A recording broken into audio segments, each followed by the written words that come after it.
everyone, welcome back to the Embodied series. So we are super excited to be here again with you guys, and this month our super topic is self-care. And so let's talk about self-care, because we talk a lot about self-care here in our programs, and this is a very important topic, and we want to talk about why it's important for your health, and also how to get started if you're not currently already doing self-care, or if it's something that's very foreign to you, or if you consider it's a luxury. We want to kind of like demystify a little bit of of the self-care thing. And if you're already doing self-care, great, 2 thumbs ups to you. But we're also going to give you some extra tips to how to make the most out of it, right? So that's what we're going to talk about today. But before we get started, let's introduce ourselves again. You want to talk about you? Yes, my name is Casey Hall. I am a holistic stress coach and a wellness coach. Also currently studying a lot in this realm of love, sex, and relationship through a certification I'm getting. Super great. And we're super excited to have you as a guest here to talk about these amazing topic of embodiment, practices of embodiment, because this is something we preach a lot here. My name is Melissa, and I am the owner and coach at RYS Conscious Fitness, and we help people, get the most out of life with nutrition, fitness, and mindset.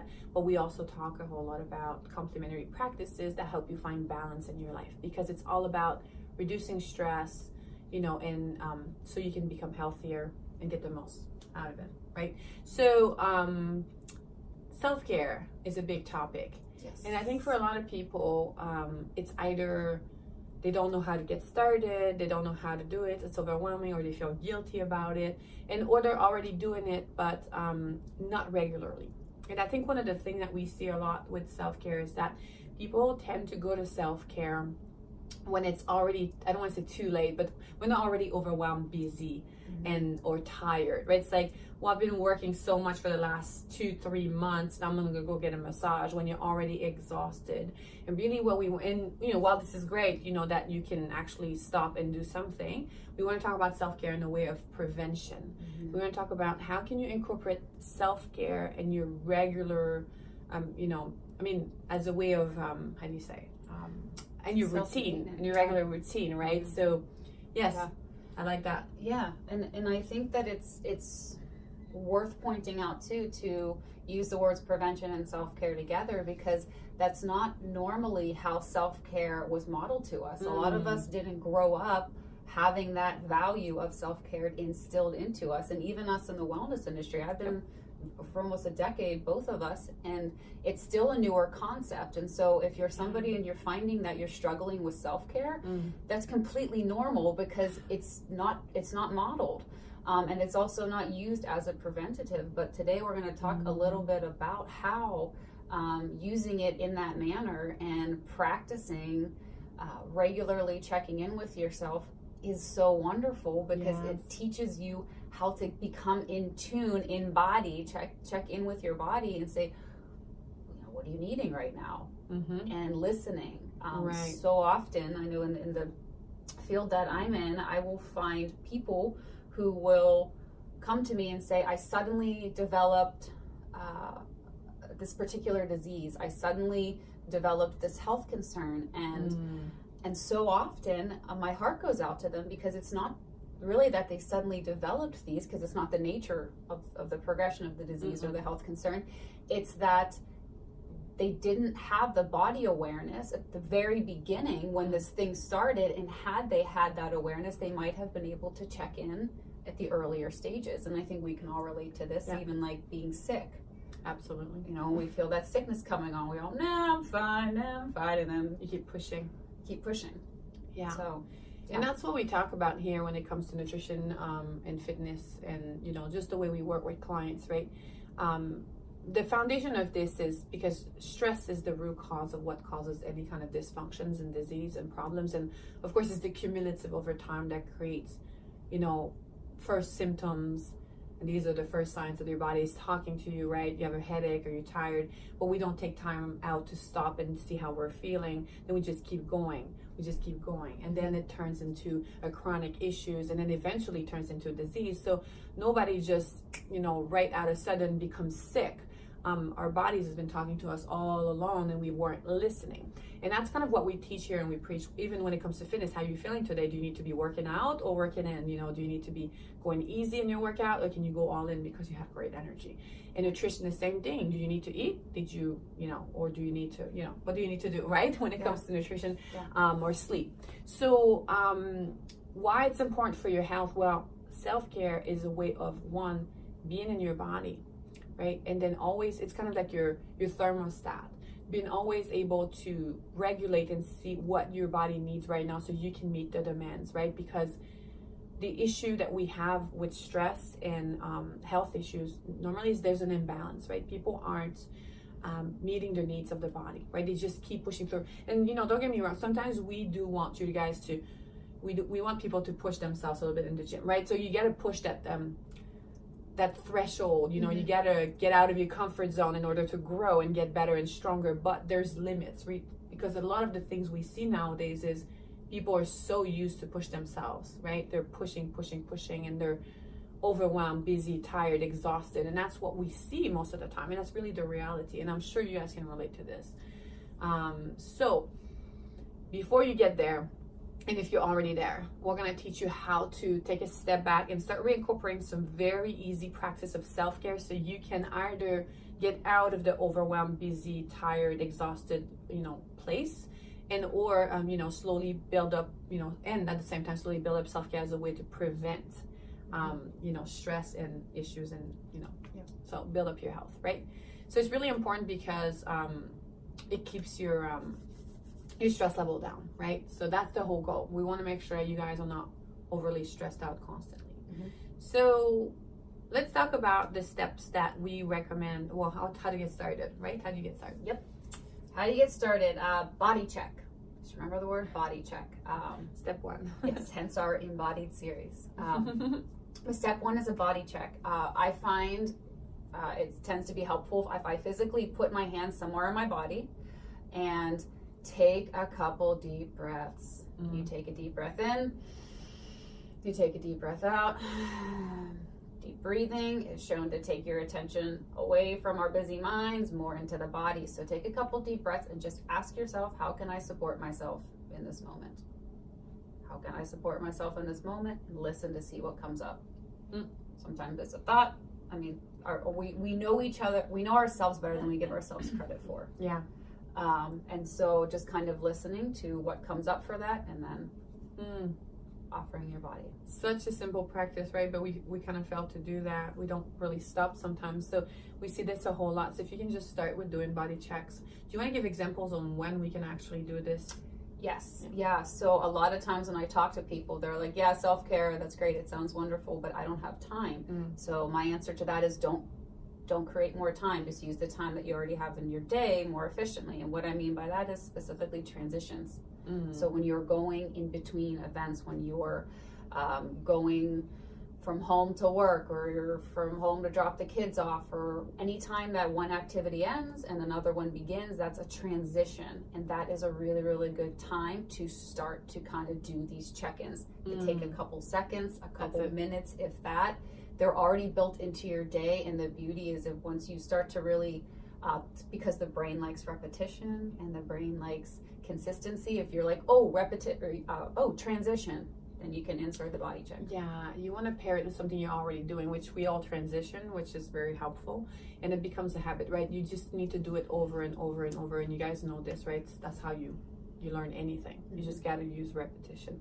So the transitions I really love, because for a lot of people that are getting overwhelmed with the idea of doing self-care because they're already so busy, just to pair it with something you're already doing is not overwhelming, right? It's like, well, I'm already transitioning. Might as well take a few seconds when I finish work, get in my car before you start driving, take a couple of deep breaths, check in with yourself. What do I need right now? How can I support myself right now? So it's a really good question to ask yourself. It's a practice. I think that in the beginning, some of you might not, really know yet, but like the more you do it, the better you get at it. I'd like to add a little, in between step. And so that's something we teach our clients. It's like, so if you check in with yourself, And a lot of times, you know, it's like if something doesn't feel right, then go back to your basic questions of how is my current biology, right? My current biology is, if I eaten, did I sleep, and or did I move today, right? So you want to ask yourself those questions, because sometimes when you check in with yourself, say, I'm feeling really tired right now. Oh, do I need food? Oh, that I haven't eaten in 5 hours. Well, okay, maybe perhaps the next thing you need to do in terms of self-care is to eat food, and that's the basics, right? So that would be a form of self-care. If you're exhausted, you're tired because you had a good night's sleep because you were stressed or XYZ reason, you're having kids and they woke you up, you know, at night. We work with a lot of moms, very typical. So then maybe you need to take a 5-minute, 10-minute nap, or maybe you just need to meditate to, you know, even slowing down sometimes, just being in your body actually help you build energy. You know, so, or maybe you need to go for a walk, right? Just a quick walk, or do a little bit of stretching, whatever it is that you need to do. Sometimes we need to take a step back. When we're not feeling great, it's like, just think, you know, it's like checking your engine, right? It's like sleep, eat, and movement. Okay, so you want to check for those 3 things. Now, if these 3 things are good and you're on point with this, then what are the few things that you could start doing in order to do self-care? Don't recreate the wheel. You know, if there's something that you know that your body likes or responds well to, or that helps de-stress you, that's healthy, do it. And also start small. It doesn't have to be some extravagant, I just booked a massage, although massages are wonderful. You know, it could literally just be like, okay, I just need to step away and be in silence for a minute. I just need to go out. If you work somewhere busy, I just need to go out in my car, set a timer, and be by myself. I stretch, take a couple deep breaths, drink a cup of coffee. Don't make it hard. Start small, because once you start small and you know start to do that little by little, it becomes easier. Absolutely. It could be, you know, I'm gonna make myself a cup of tea. I'm gonna go outside, get some sunlight for 5 minutes.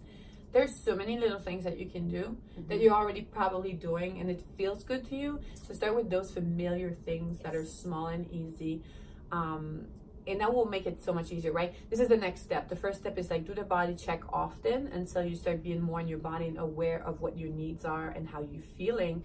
And then once you start feeling that you have a little bit of time and space because you're doing this practice, and it's going to change, things are going to shift, because we've seen people going from being so busy and overwhelmed all the time to taking the time out to think and feel. And then out of sudden they start being like, well, you know, they start prioritizing, reorganizing their life. And then what happened is like, well, I don't really need to be running around to go do this. Maybe I'm just going to skip this and do it tomorrow. And then out of sudden you have a little bit of space, right? So this is when you start creating a bit more space for simple self-care things. And then one of the tips that we like to give people here is write out a list when you're feeling good and you do have the time, in your journal or somewhere, but I like to put things on my phone because I always have access to it. Write a list of 5 to 10 things that you love to do that could be super creative ways for self-care. And it could be as simple as going for a 10-minute walk no matter what, you know, or it could be calling a friend that you haven't talked to in a while. It could be anything. Meditate, or listen to music. If you have crafts, if you're a musician, whatever you do that helps you you know, relax, de-stress. You know, have fun with it. Maybe try something new. Cleaning. Organizing something. That could be on that list as well. For some people, I love that stuff. So sometimes, you know, you'll find out you're going through your day and then something gets shifted or canceled. You have an appointment that's canceled. Oh my gosh, I have an hour to myself. What am I going to do with this hour? Go back to your list and pick something. Oh, I can read my book, or I can, you know, whatever works for you. And that's a really great way to start incorporating self-care into your days. And then eventually this whole practice of being more mindful and slowing down and checking in with yourself is going to help you not only being aware of your state so you can respond to your needs better, but also help you reorganizing your time so you can actually put in time ahead of time. You can plan time out to do self-care. And this is when you could say, I'm going to go and schedule a massage. It could just be, I'm going to schedule like taking a bath at that time because I love baths and it makes me feel great. You know, sometimes it could be just spending a little bit more time in your shower or like putting on lotion after, so you don't have just to check it off the list. I get a shower and get dressed. It's like you said earlier, being more mindful about taking the time, to be present when you're taking a shower or putting lotion on. Yes. Yeah. So, just these little practices to slow down, being in the moment, enjoying it. And it could be as simple as, like, one thing I like to do is like put on music when I'm showering. It's like, so it just makes the whole thing as an experience as opposed to something you need to get done, right? Yeah. So that's a form of self-care. So whatever works for you, and again, sometimes it takes a little bit of, you got to create a bit of time to write it down and figure it out for yourself, but try different things. And it really doesn't have to be difficult or organized or complicated. And don't think of it in terms of taking time out of your schedule, because it could be very overwhelming for a lot of people that are already super busy and stressed. So take care of the basics, do some frequent check-ins with yourself, and eventually start doing those little things that makes you happy. That, again, drinking tea, calling a friend, and then eventually you can schedule things like, I'm going to go have coffee with a friend, I'm going to go get a massage, do all these things. And you'll be able to fit it into your schedule. Yeah. And I can even speak from experience too. I used to be a super A-type personality, crazy packed schedule. I would feel guilty if I took 10 minutes for myself. And so I've come a long way from that, but it truly is a practice, and a big part of that is how we start off viewing it from a preventative standpoint. Is I want to care about how my body's feeling, so because my body's giving me messages, letting me know what it needs, so that I can be a healthy human and do the things I want to do. And so that helps, but also slowly incorporating it bit by bit. I'm at the point now where I literally had an entire day on Sunday. I was like, I'm having a me day. And I would have never done that. That would have literally given me anxiety a few years back. And so it's a process, but after you start to do it, it becomes something you want to do and not something that you have to do. But again, be gentle with yourself, give yourself time. It's a mindset shift, because again, a lot of us weren't modeled that. Yes, absolutely. And we'll talk a little bit more about this. Yeah. So, okay, so thank you for watching. We hope that you enjoyed this video. And let us know if you have any questions, and we'll try to create some content around it. Yeah. Have a good day. Thanks everyone for your feedback.